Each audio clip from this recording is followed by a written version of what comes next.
Pangulong Rodrigo Duterte nakatagdang kausapin ang liderato ng Senado at Kamara hinggil sa usapin ng proposed 2019 national budget. Ang sentro po na balitang yan mula kay Marita Moahe, live.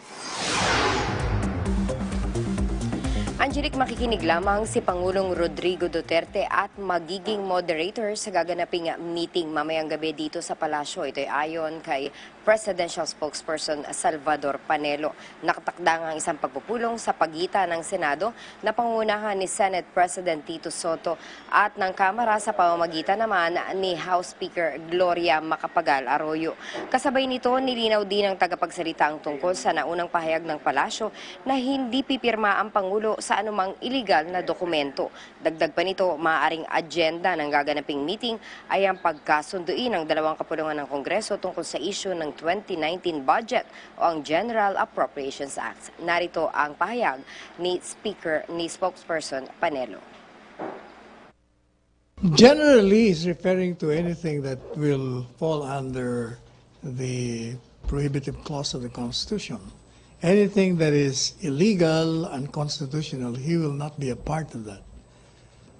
Right now, there is a controversy between the House and the Senate. The Senate claims that the itemization of the 79 billion funds is unconstitutional. But the House claims that it is not. Well, it could mean that way. It could also mean that you settle your differences together so that we can have a new budget.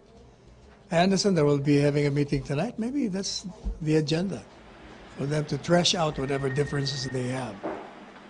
Angelic, para kay Panelo, hindi si Pangulong Duterte ang dapat na magresolba ng issue tungkol sa hindi pagkakasundo o pagkakaintindihan ng Senado at Kamara patungkol sa tamang proseso ng budget, kundi sila-sila mismo. Narito muli ang kanyang pahayag. Kay Presidente yan, di ba? That will depend on the two houses. Dapat the goal of all branches of the government is to unite and have as a goal the welfare of the people. We hope for the best.